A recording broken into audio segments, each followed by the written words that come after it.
Uma coisa que eu estava pensando quanto a parte dos partidos nesse movimento, eu estava pensando comigo mesmo que uma coisa que o Orlandi falou, pelo menos que eu absorvi da aula do Orlandi, de que o problema não está na presença dos partidos. Na verdade, essa heterogeneidade, a coexistência da heterogeneidade é bom, traz mais ideias.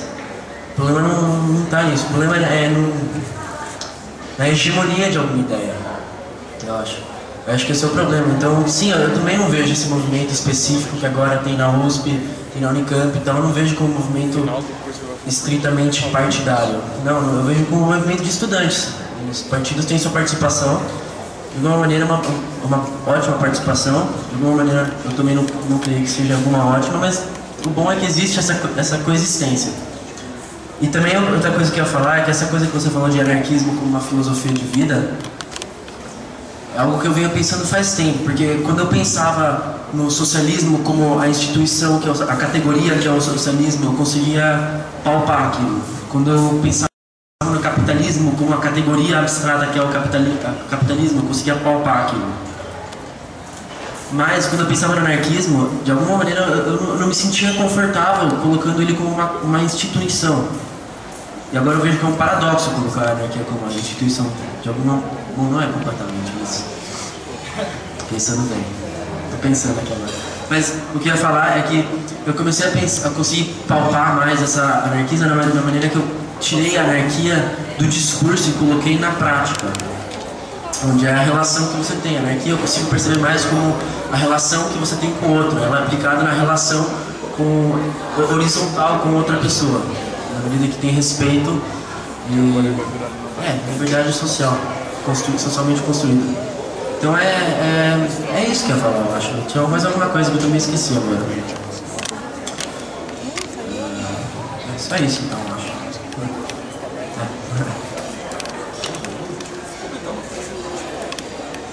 Antes de passar de novo para vocês, deixa eu só comentar, eu não vi a aula do Orlandi, então eu vou dizer do que eu entendi, do que você entendeu que ele falou. Mas eu diria que concordo com essa ideia de que o fundamental é a heterogeneidade. Mas o que eu acho que está implícito aí? Do meu ponto de vista, os partidos não lidam com a ideia de heterogeneidade. Os partidos lidam com a ideia de hegemonia. Um partido existe para ser hegemônico, ou um partido existe para ser poder. Um partido é partido, e a ideia de partido implica em ser parte de alguma coisa, e não ser o todo, ser a parte. Mas o partido, na própria lógica do partido, está implícita a ideia de ser o todo, a ideia de ser hegemônico, a ideia de governar, a ideia de ser poder.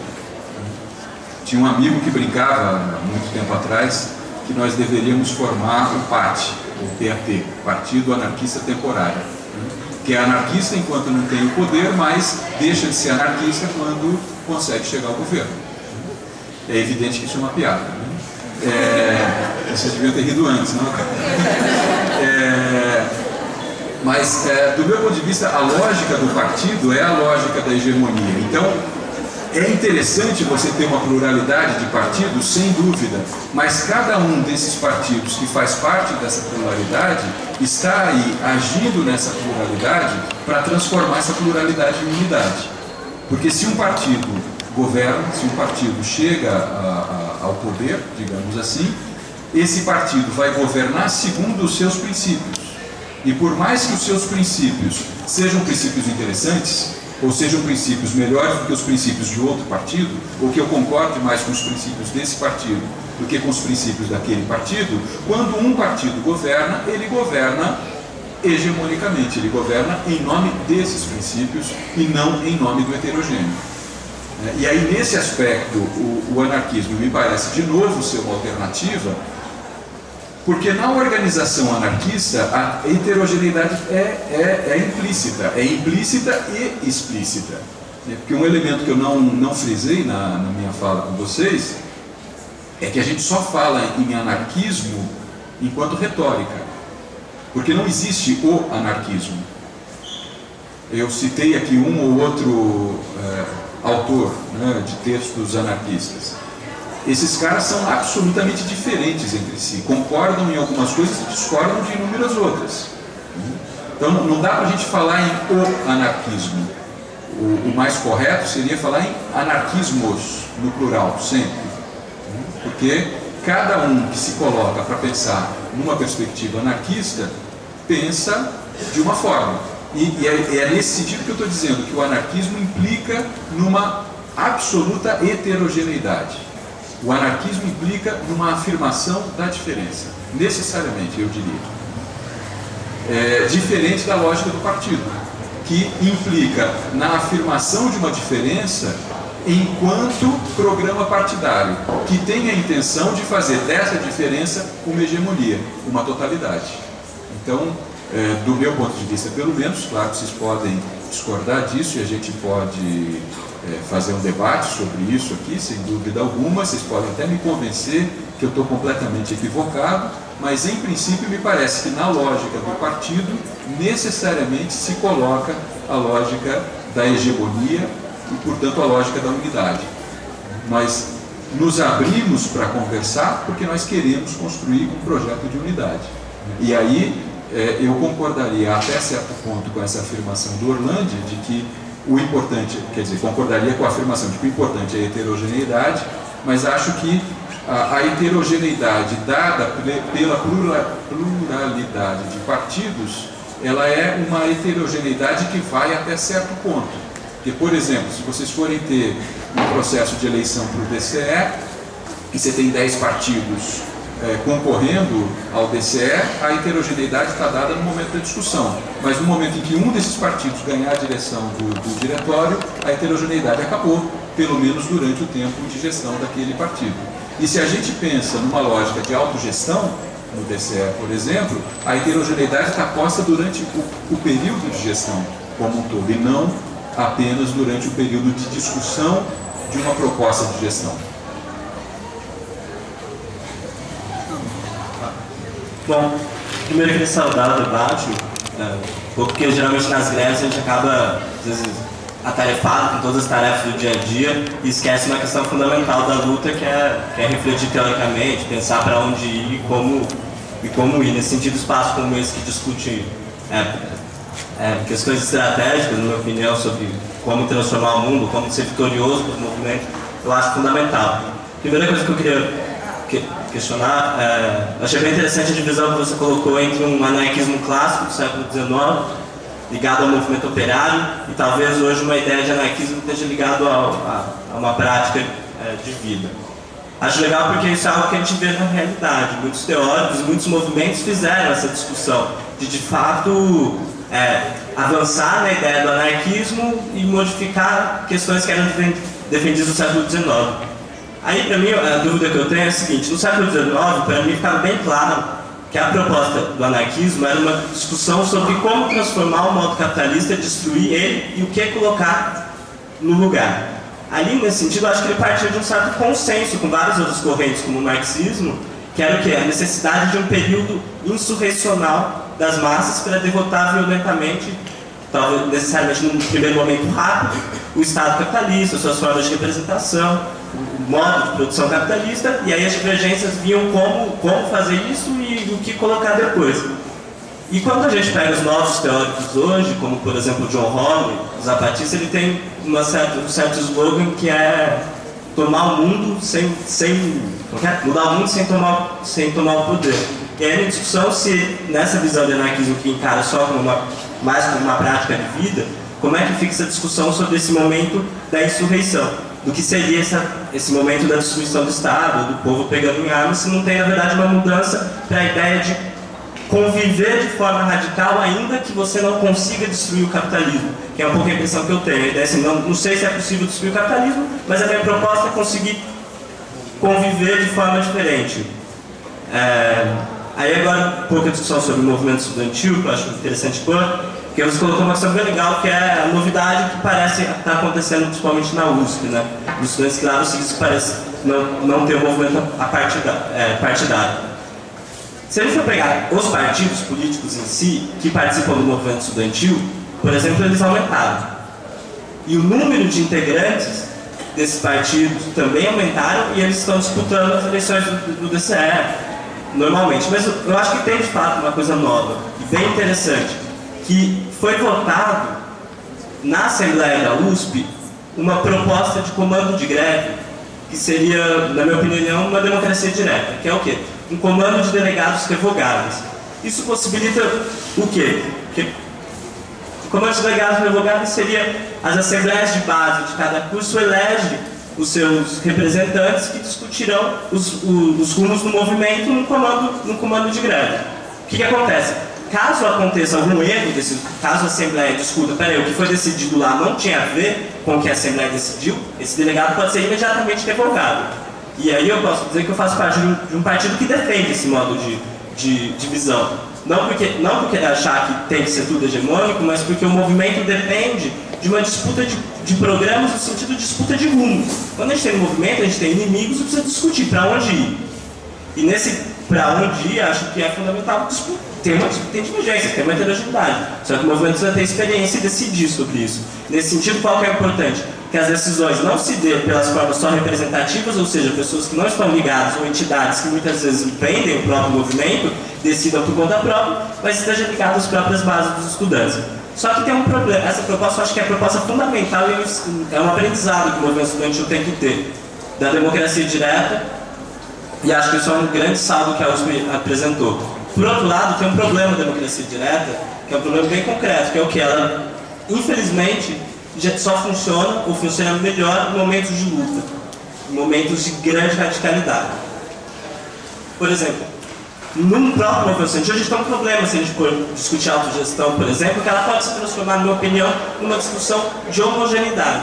Por quê? Porque ela vai discutir o seguinte: só decide os espaços as pessoas que participam dele.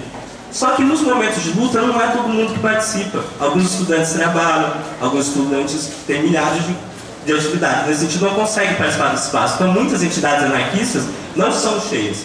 Elas são autogestionadas, mas elas são esvaziadas também. Nesse sentido, acaba gerando um número de iguais que decidem, porque só eles participam. E nesse sentido, acho que tem que ter uma discussão um pouco de como conseguir combinar esse elemento. No momento de luta, obviamente, é fundamental, democracia direta. Mas como discutir a questão de tocar lutas, encaminhar coisas, quando, infelizmente, não existe essa atividade de todos os participantes. Numa fábrica, isso é muito mais evidente, porque você não consegue fazer que todos os operários decidam, porque tem demissão, tem representação. A democracia direta não, é mais difícil se não existe luta. Legal, mas eu acho que de alguma maneira a sua segunda questão responde a primeira. De algum modo, eu vou comentar um pouco isso, né? Porque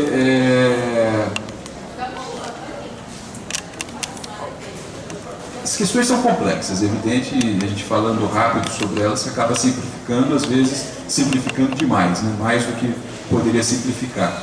Mas eu diria assim, para tentar tornar o mais simples possível, em termos de discurso, pelo menos, que no século XIX, a ideia de revolução, a gente pode entender como aquilo que alguns autores contemporâneos vão chamar de metanarrativa.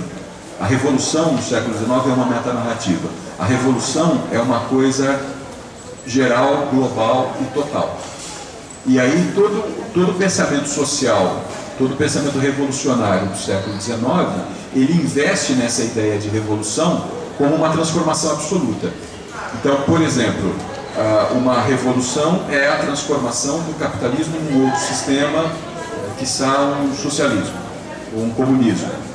E aí você tem várias teorias sociais dialogando aí, concordando em uma série de coisas, discordando em outras, como você disse, né? Concordando talvez com o lugar onde se quer chegar e discordando dos caminhos para se chegar nesse lugar, mas todas elas concordando com essa ideia de revolução como metanarrativa. A revolução como uma coisa que nós precisamos fazer, precisamos construir. Não há transformação sem uma revolução, ou aquilo que os anarquistas, por exemplo, chamavam de revolução social, que englobaria a revolução econômica, a revolução política e assim por diante, né? E o que eu acho que a gente tem de diferença hoje é uma transformação na ideia de revolução, que E claro que isso não é defendido por todos. Eu particularmente faço essa defesa, tem muita gente que não concorda com esse tipo de leitura, mas é uma defesa que eu particularmente faço, de você pensar a ideia de revolução não como metanarrativa, ou a ideia de revolução não no sentido macropolítico, mas a ideia de revolução no sentido micropolítico.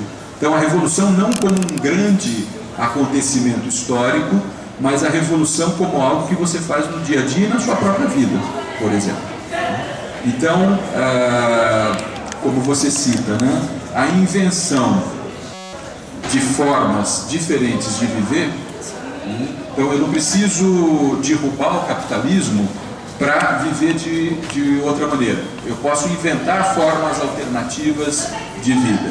E eu diria o seguinte, que a ideia de revolução se inverte um pouco nessa lógica ao afirmar que se há um fim possível para o capitalismo, esse fim não está necessariamente em uma revolução global, mas ele pode estar justamente nessa revolução micropolítica, nessa forma de você inventar possibilidades alternativas de vida, de convivência, de relação, e serem essas formas alternativas de vida, de convivência, de produção da vida, de relação, das relações cotidianas que a gente constrói, que podem significar no futuro uma alteração mais global. Então acho que é um pouco essa diferença que eu acho que seria importante de marcar. E aí por que eu disse que de algum modo a sua segunda questão sobre o movimento estudantil de algum modo corrobora isso que você tinha colocado primeiro? Porque você disse assim, a autogestão parece ser possível em momentos de exceção, né, em momentos de luta, né? Mas eu acho que aí que está justamente a questão. Nesses momentos de exceção, a gente conseguir enfrentar e produzir experiências de autogestão é o que pode nos permitir transformar essas experiências de autogestão em experiências mais perenes, em experiências que tenham continuidade para além dos momentos de exceção. Eu acho que é aí que a gente consegue mudar alguma coisa. Se a gente conseguir operar uma transformação, essa transformação vai se operar justamente nesse sentido. Olha, nesse momento, no calor da luta, a gente conseguiu inventar uma forma mais autogestionária de fazer fluir o movimento. A questão é, como é que quando as coisas voltam à sua normalidade institucional, digamos assim, a gente consegue recuperar as experiências desse momento e fazer as experiências desse momento proliferarem. O problema é que a gente, quando volta ao momento, digamos assim, da normalidade institucional, a gente parece que se esquece daquele momento de exceção que a gente viveu.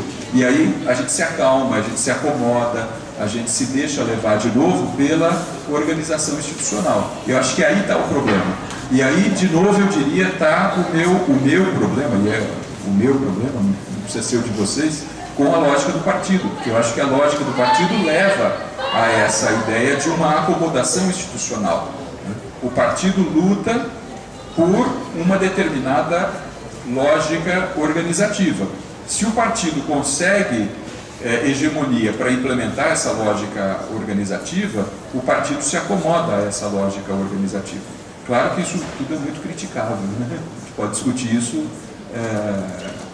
por muito tempo, mas eu acho que há um pouco essa lógica de acomodação prevista na própria lógica política da figura partidária. E claro que alguns grupos anarquistas, mesmo criticando os partidos, acabam reproduzindo esse tipo de lógica. Não tenha dúvida. Isso acaba acontecendo, a gente vê acontecer. Né? Mas eu acho que o nosso aprendizado estaria, seja ele para uma perspectiva libertária, seja para uma perspectiva partidária, o nosso aprendizado precisaria ser justamente esse, de como a gente consegue manter num período de dita normalidade, com todas as aspas possíveis, né? Num período de dita normalidade, aquele calor transformador que a gente consegue produzir em determinados momentos. Como dizia você lá em relação à Faculdade de Educação, né?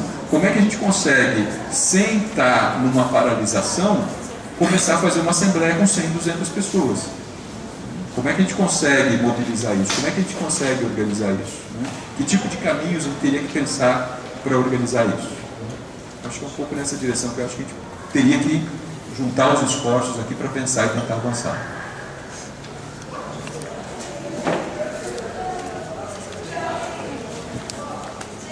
Bom, a minha pergunta era assim, você disse, por exemplo, eu, enquanto anarquista, também compreendo que dentro da anarquia, você entende que a liberdade do próximo completa a sua.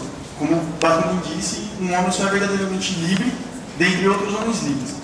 Mas, vendo-se escritos anarquistas, tendências anarquistas e experiências anarquistas, você vê que o que impede, por exemplo, que em uma sociedade anarquista eu interfira na liberdade dele, é a criação da milícia. Que é o que acontece, por exemplo, na Guerra Civil Espanhola ou na Máquina do Chile. Mas o que impede a milícia de se tornar um novo Estado? Essa é a minha pergunta. A minha crítica. Se alguém aqui sabe me responder isso. Porque é uma pergunta que eu ouço recorrentemente das pessoas e às vezes eu me perco na hora de responder porque eu mesmo ainda estou me perguntando isso. O que impede a milícia de se tornar um novo Estado?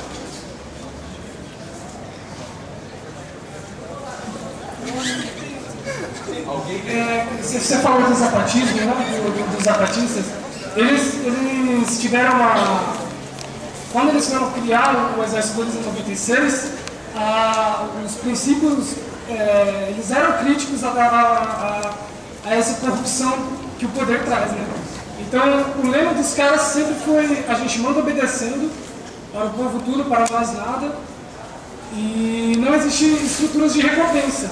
E quando o Carolina falou de partidarismo, de democracia participativa, eu acho que o anarquismo, como essência, a principal proposta dele é não acreditar mais em promessas, né? É não delegar para o futuro aquilo que pode ser feito no presente, o que a gente chama de ação direta. Então, para mim, esses são os mecanismos que me fazem confiar nesse tipo de sistema, que termina sendo um sistema. Apesar de ser,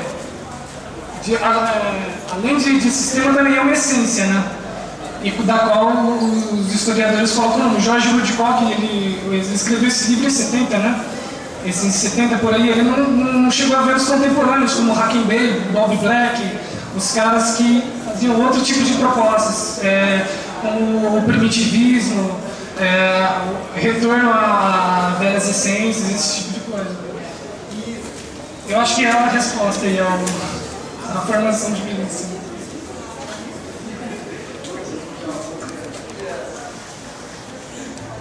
Então, eu não acho que a milícia seja o caminho para nada.